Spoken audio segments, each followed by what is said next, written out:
Today's guest is Reshell Smith. She is the founder and president of AMES Financial Solutions, a virtual comprehensive financial planning firm. She helps women build wealth, live in abundance, and leave a legacy for at least 2 generations. Welcome to the show. Thank you so much for taking time to help us pivot and plan better during this crazy time in the world. Thank you so much for having me. This is such a great platform to be talking to all of the mom bosses out there that you told me about. So I'm very excited and happy to be here. Thank you. And I think as small business owners, we generally are focused on just trying to bring that income in, trying to get that business going, and the accounting and the financial planning aspect of it. Usually, I think for most of us, we're dropping the ball on that. So most of us are in a place of struggling to have that be better. And now with everything that's going on, I mean, it's really, really thrown everything off.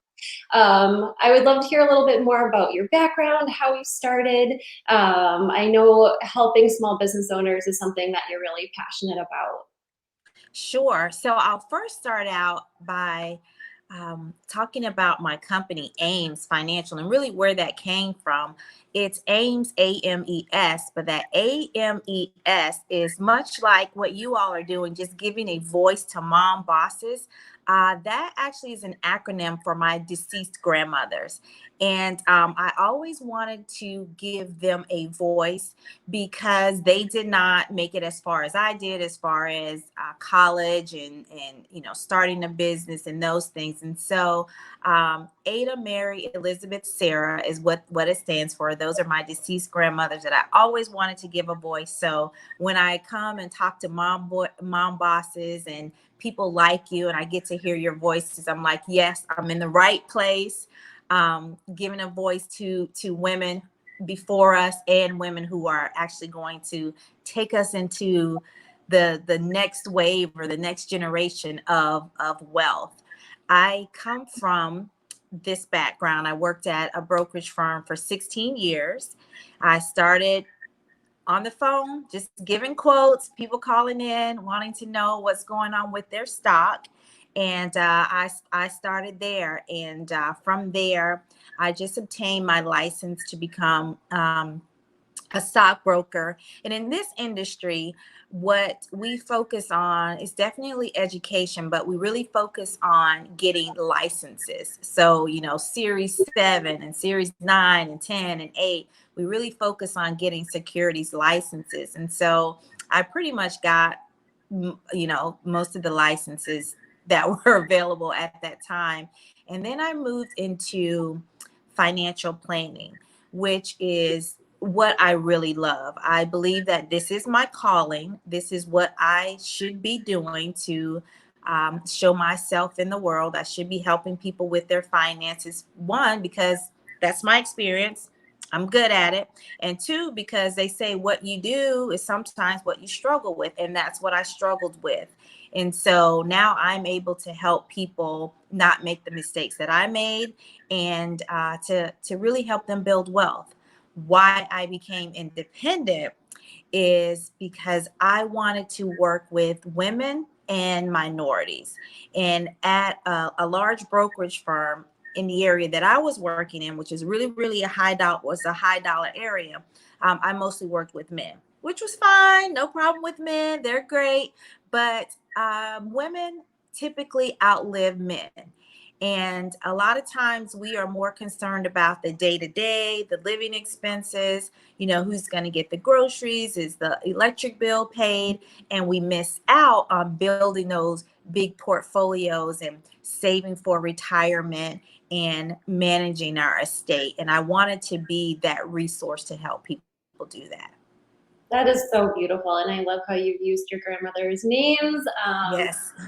You're honoring them in that way, and structuring things in a way really builds that freedom. Yes. It's amazing how far you can stretch your money when it's used wisely. everyone right now, I think most of our businesses have been affected. Maybe I think most of us aren't qualifying for a lot of programs. Our businesses are still running, but maybe they're Yep. running at 50% or 75% less than what they normally do. And that's a huge difference. Is there anything, what's the first thing somebody should be doing to help themselves? Is it contacting credit card companies, mortgage companies, gym memberships, to see if there's anything that can be done to help ease some of that burden? I know the world is really giving everyone grace at this time, and I think a lot of financial institutions are extending that to us. Yes. Yes. And the word I want to use today is pivot. You just need to pivot what you're doing.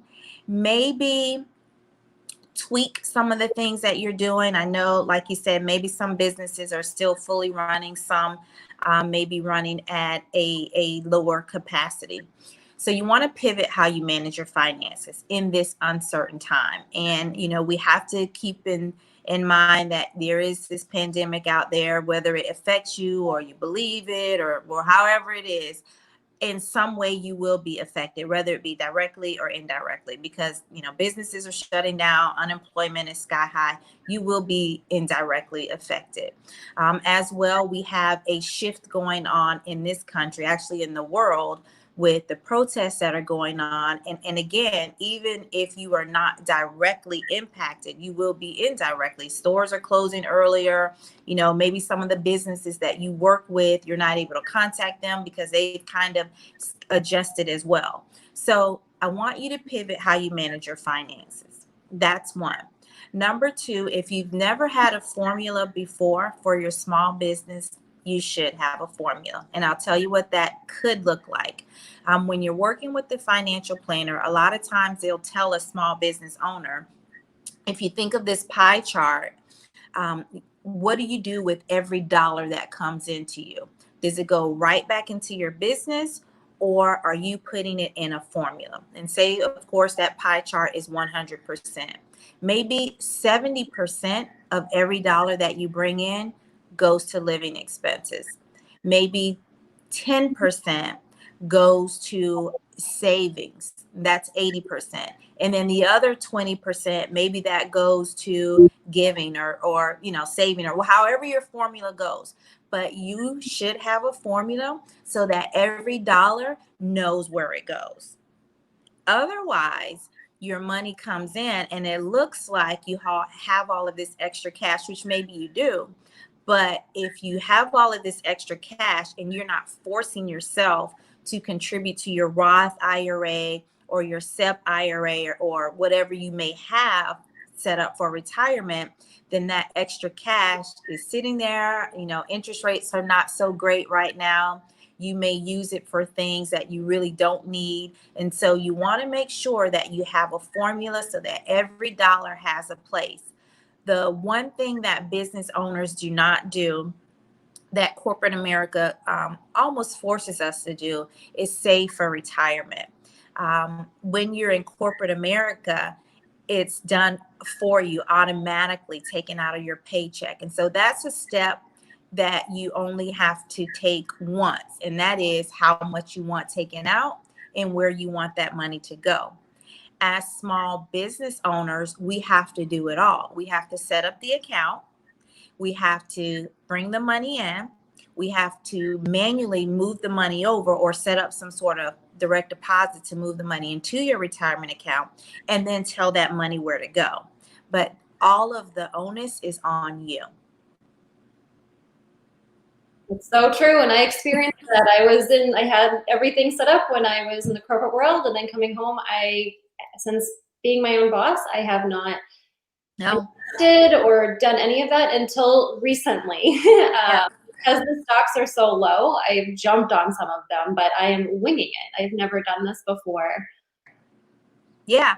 And most business owners don't, because a lot of times what we're doing is we're coming out of corporate America where we've stashed a lot of a cash or retirement account, or we've saved up money and we've taken that money and just thrown into our business with the hope that We're putting all our chips on ourselves, that we are going to make our business successful.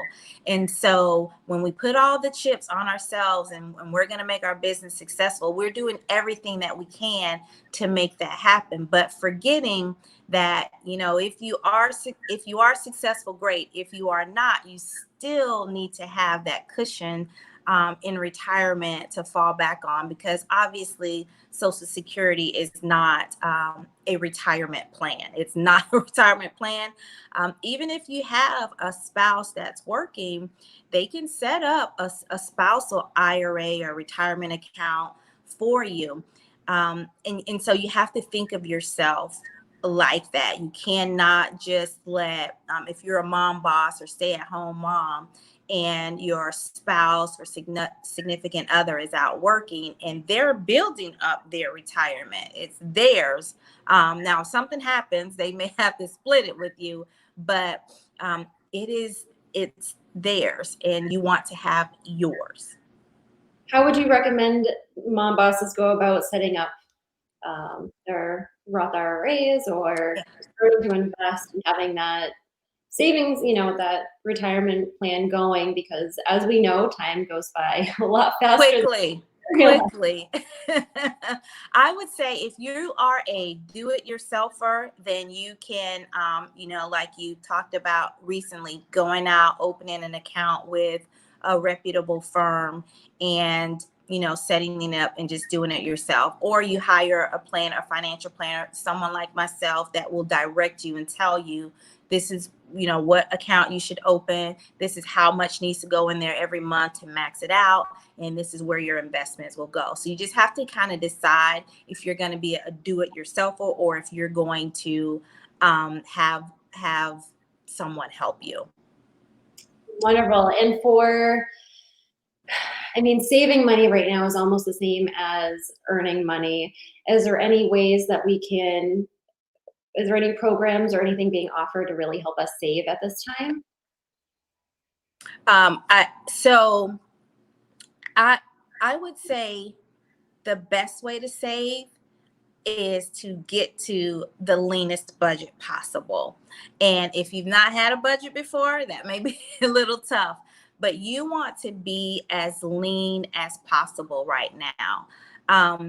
The discretionary stuff, a lot of us have been working from home and we haven't been outside, as people say. We're not traveling.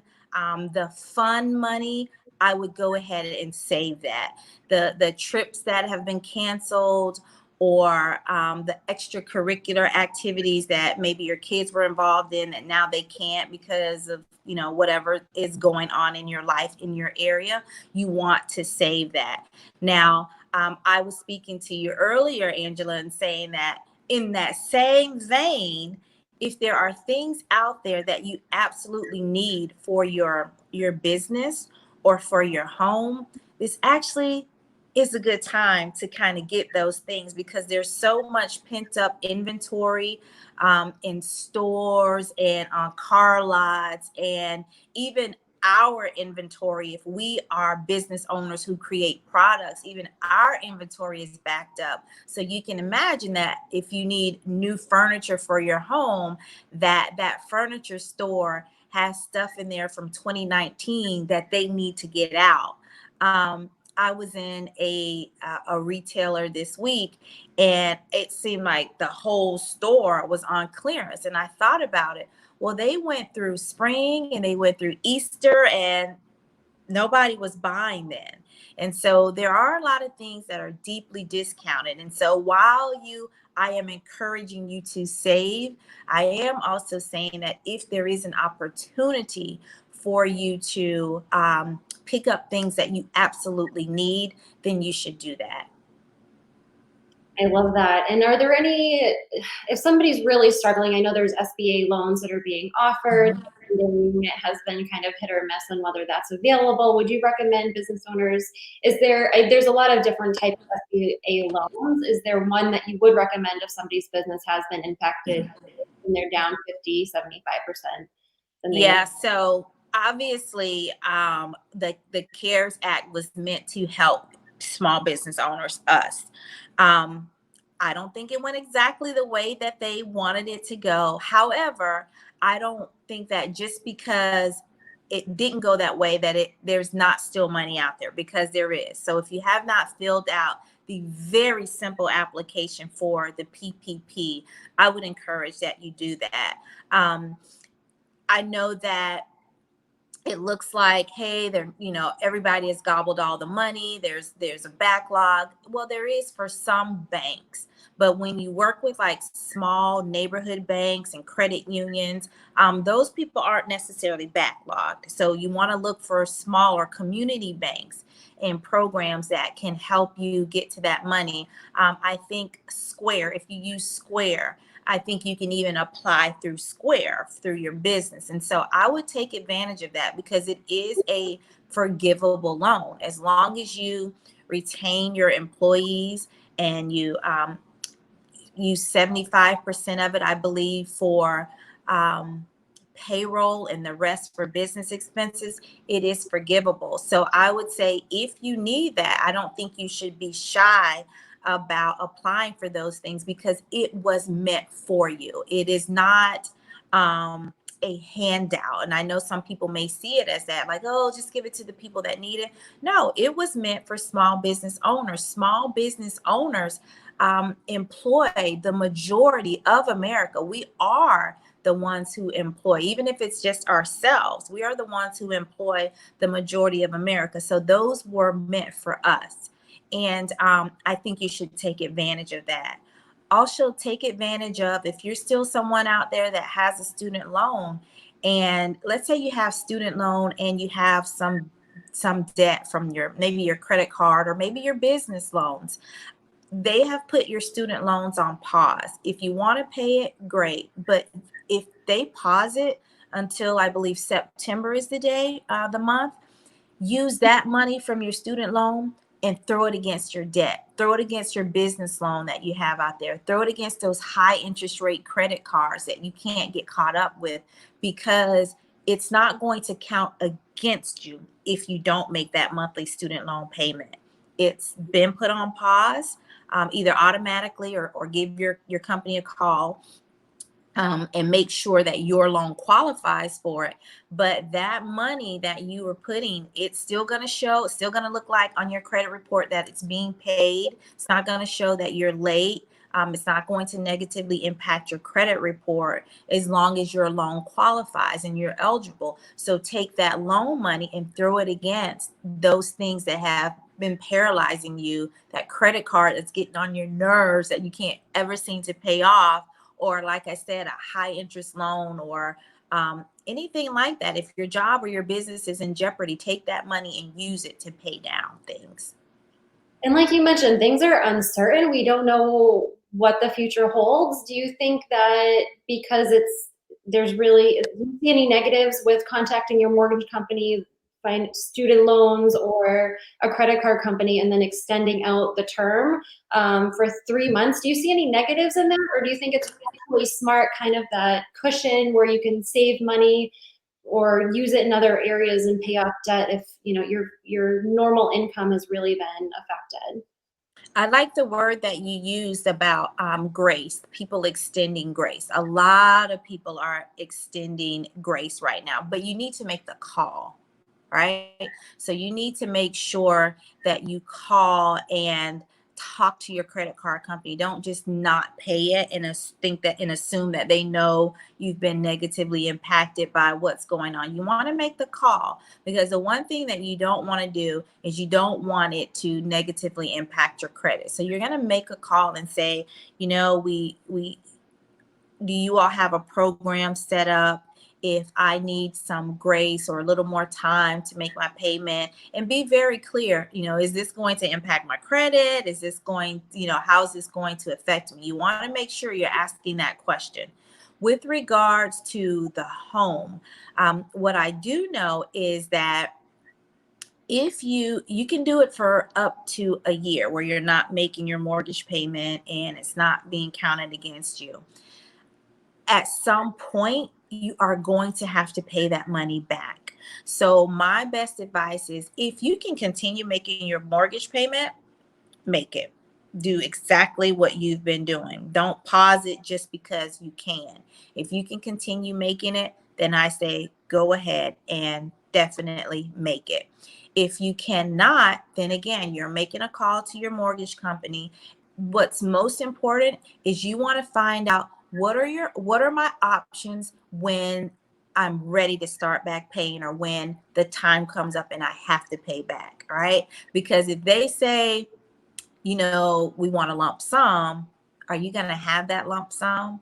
You want to know what the options are. Now, according to the CARES Act, they're supposed to supply you with a few options. So maybe a lump sum is one option, but maybe refinancing at a lower interest rate is another option, or setting up some sort of repayment plan would be an option. So you want to make sure that if it's something that you have to take advantage of, that you know what the options are at the end and how that's going to impact you and your family.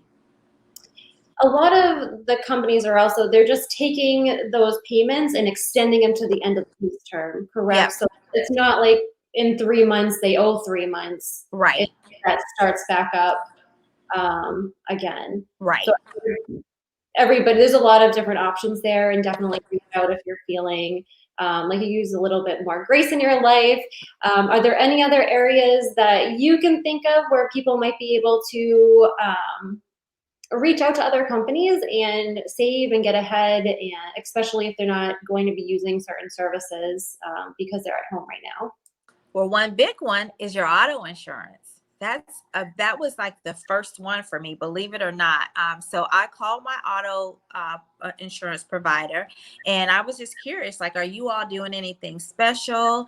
And I called early, so just because as a planner, I wanted to know what to be able to tell my clients. So I called, way back, and at that time, my company was like, yeah, where are you going? And I said, well, I'm going to the grocery store and I'm getting food and I'm going home. I work from home, but I meet my clients outside. I'm not able to do that now. And so he said, well, let me look at, the number of miles that we've estimated that you were driving, throughout the year. And so I got a $30 discount on a monthly basis for 3 months. And my auto insurance renews in July. And he said, well, you'll have this $30 discount for 3 months. And then in July, when you renew, we have this program for everybody that we're going to give everybody like 15% back of their premium. Because I called early on, I got that discount. I think that maybe there was a number of people that they were going to extend that to, because I've had some of my clients call and not everybody has gotten that. But it is a great place to start. My gym membership was automatically put on hold when they saw that they weren't going to be able to open up. They automatically put me on hold. If yours has not, then give them a call and say, hey, I'm not comfortable right now. It's going to take me another month before I feel like getting back out there. So what can I do? And what they offered me was, you're not going to pay for until we're able to open back up. So I think I was paused for maybe like 2 months, and it's getting ready to start back. And we want to also say that when you do come back, we want to give you an offer of a couple of free months, or if you bring someone with you, they can work out with you for free for 3 months. So there's something in it for them, because they could potentially get a new membership if I bring in somebody, but it's also something in it for me, in that I'm able to work out something for that fits my budget during this time. So it's a win-win. That is a win-win. It's been incredible, truly, to see how everybody's really trying to come together, and they're offering like going above. It seems like a lot of companies are going above and beyond to really help everyone. Yes. It starts with the ask. So go through, make a list maybe of all your expenses and any ones that you feel like might be able to offer a little of that grace. Give them a call and ask, see what they can do. And I would love to, is there any advice you can give on the stock market? So I think it was during the Great Depression, there was more millionaires created because they were, where everybody else was seeing all the negatives, there was some people that were focusing on the positives and looking for those opportunities, and they invested when it was super low.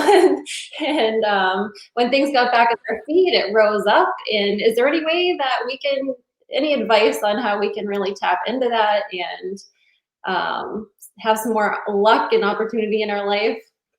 Yeah, absolutely. So prior to the outbreak of Corona, the stock market was doing well. The stock market has been doing well for the last 10 years or so. We've been on just an upward trajectory.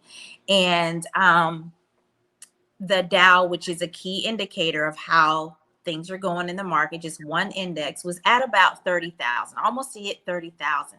And then Corona showed up and showed out. And so the stock market pulled back.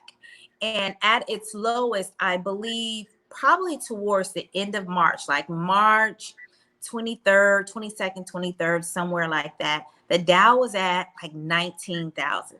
So imagine you have money in your 401k and just seeing it going from this really high from the last 10 years, if you've been in the market, to like really, really being devalued to 20, 30, and some 50% of where you were a few weeks ago. That's That rough. that hurts. And for some people, it's scary and they can't take it. But it's also an opportunity, because if you wanted to put your feet in the water and just see how things go and just get started, that was like the greatest time. I look at it like we love shoes and handbags, right? If you have a handbag that you love and it's $300 and you like it at 300, well, you're going to love it at 150. And so that's going to be a buy signal for you, or a signal to say, okay, I've been considering this. I really, really, really, really want to consider it. And I'm probably going to go ahead and purchase it because it is significantly cheaper. I want you to think of the stock market like that. There was a big sale. There was a big sale in obviously the tourism industry, travel and entertainment got hit really, really hard. And it may take some of those some time to come back. But just like we were at 19,000 in March, now we're back at like 25, 26,000. I haven't looked at the market yet today. So we are headed back to where we were, and fairly quickly. April was one of the best months since like 1987, I believe. It was a great month for the stock market. So if you have some money on the sidelines and you've been thinking about getting in the market, now is the time. You don't have to take all of your money and just throw it in the market. You can do what's called dollar cost averaging and just put some money in there a little bit over time. You don't have to put it all in at once. If you have $1,000 and you want to put 200 a month in, fine. If you want to put 500 in, fine. You don't have to do it all. But there are some stocks out there that are really still undervalued compared to where they were, just a couple of months ago. Also, I want you to be thinking about, how long are we going to be home? Are we going to be, is this our way of life for a while? Some people are saying, hey, my employees are working just as well at home as they were in the buildings. And so maybe we won't go back to commercial real estate. Maybe as a large employer, I will just give them a stipend to get some sort of little office going on at home. I will cover their Wi-Fi and they will work from home. If that's the case, well, maybe we're going to be using more StreamYard, or maybe we're going to be Zooming more. And so I want you to think like that, like where are we going? Although we don't have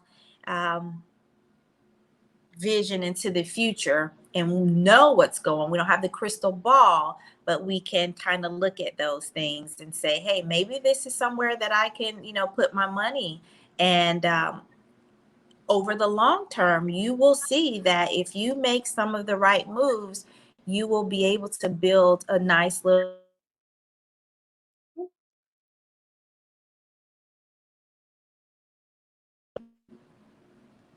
Back on. So good. Is there an app? I know you really help people do this with you, but for those do-it-yourselfers out there, I downloaded the Robinhood app and I was really surprised at how well it worked. Is there an app that you recommend that people use, or another way for them to invest their money in the stock? Well, Robinhood is a great option. Some people, probably most people, they've done a great job of putting themselves out there as a do-it-yourselfer app, the one that is very useful. Just know that there's not a broker that's going to be walking you through. No one's going to pick your stocks for you. There's a community. They have a community out there, and so you can talk to people in the community. But I think it's great. They don't have a minimum. And I believe they allow you to buy fractional shares. And what I mean by that is you may be that person that's like, you know what? We're at home. This company has been delivering to us through the storm, through the rain, through Corona, and I'm always on their website and I want to buy it. But then you see that it's a couple $1,000s. And you're like, I don't have that much. So maybe you can't buy a whole share of it. But through Robinhood, I think they allow you to buy bits and pieces, like a fractional share, like a slice. And so that will work for some people. If you are do-it-yourselfer, I say stick with things that you know, like, and love. If you frequent a particular retailer and it's always busy and the lines are always long and they've been around forever, maybe that's something for you.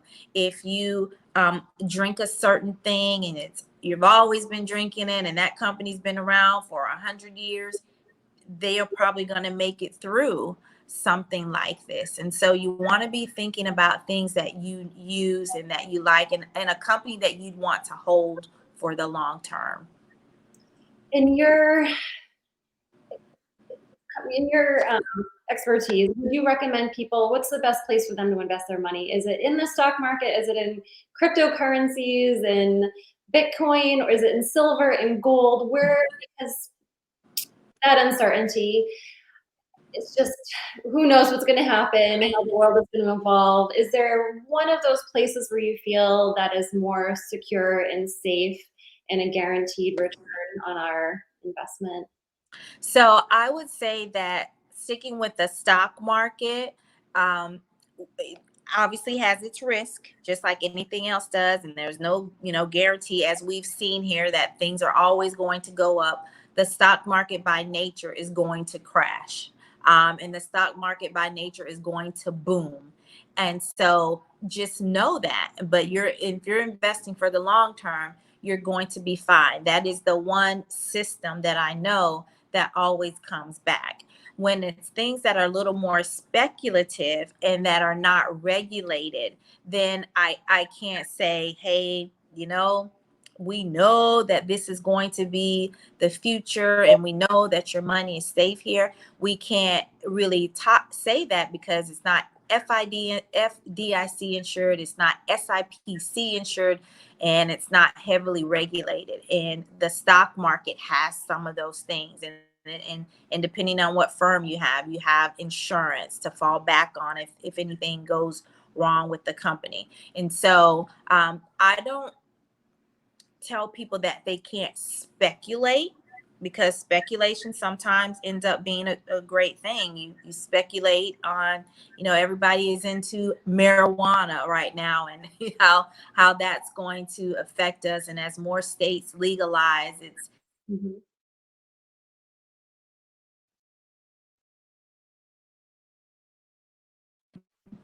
I think that's something that people can look at and maybe consider speculating on things that may be in our future, but it should not be with your mortgage money. It should not be with assets that you need. So really looking at that pie and zooming out, looking at the big picture, seeing what way the world might shift and trying to hop on that, take advantage of it. Is there anything else you'd like to add, and how really help people to just build that foundation and that stability so they can feel great with where they're at? Yeah. So, I am all about people. A lot of entrepreneurs have that entrepreneurial spirit and they can do things themselves. I'm a financial planner, been here for 24, 25 years. And I am of the belief that if you've tried to do it yourself or you haven't tried to do it yourself, you need to go ahead and get help. Like if you want to sue somebody, you get an attorney. If you're sick, you go to the doctor. If you need help with managing your finances, whether it just be a budget or whether it be investment planning, you may feel like you are not in the market to have a financial planner. But I think you will be pleasantly surprised that financial planners have different programs set up where they can help you with, a one-off thing, maybe not build a full plan, but, hey, I'm thinking of, I want to have $2 million by the time I retire. Today I have 20,000. Like, how do I get there? Can you just help me with that? And they will. There are financial planners that have different programs to work with you hourly, monthly, or one time. And so I think hiring somebody to get that help is going to be the first thing. As business owners, as mom bosses, I would say take control of your dollars. Everything that comes in needs to have a place to go, right? We can't be so willy-nilly about our money in this uncertain time because everything is uncertain. So I want you to be very intentional about how you earn your money, how you save your money, and how you spend your money. So good. And how can people work with you? Where can they find you? What services and products are you offering right now? So, as a certified financial planner, I offer comprehensive financial planning. So, anything from budgeting, funding for college, funding, helping people set up funding for college, for retirement, and even end of life planning. I help with all of that. And I am one of those planners that offers hourly, monthly retainers, or just a full comprehensive plan. Sometimes there are people out there that say, you know what, I think I got all of the pieces of the puzzle together. I just need help with these two things. And, I can certainly offer that as a service. So that's one thing. The other thing is I do have an online academy if people just want to learn. If you just want to kind of learn a little more about stocks or penny stocks or ETFs, and you want to learn at least the basics, I do have an online courses. If you're someone who says, you know what, I've never had a will before. If something happens to me, I kind of want people to know where to go and what to do. It's not going to an attorney, but I do have worksheets and checklists where you can answer all of those important questions. And that gets you a start to going to estate planning. So between going to my website, ReshellSmith.com, or my online academy through Teachable, there's probably some really great things that you can find there that will help you along your journey. It's so important. We can work really hard, but if we're not doing things in the right way, if we don't know where to invest and how to, like, our legacy, it's we're not going to have any legacy to leave behind. And Right. what is it going to look like at retirement? So it's huge, huge questions to be asking ourselves, and we really need to step into that and make these changes. Where can people find you? So you can find me through my website, ReshellSmith.com. That's ReShell Smith.com, just as it's listed here. It has all my contact information. My initial consultations are complimentary. So just trying to find out, what you need, and if I offer a service that matches what you need, that is complimentary. We have that. Also, you can email me, info@ReshellSmith.com, and I'm happy to send you a link to my calendar so we can just chat. Oh, good. And I'll make sure all the links are down below in the description. Thank you so much for spending some time with us and sharing all of your valuable information. It was a pleasure. I'm always excited. As I said at the very beginning, this is my how I show my face in the world. So I'm always happy to share my expertise where it's needed. I'm so glad you are, because it's so needed. Bye, guys. Thank you. Bye.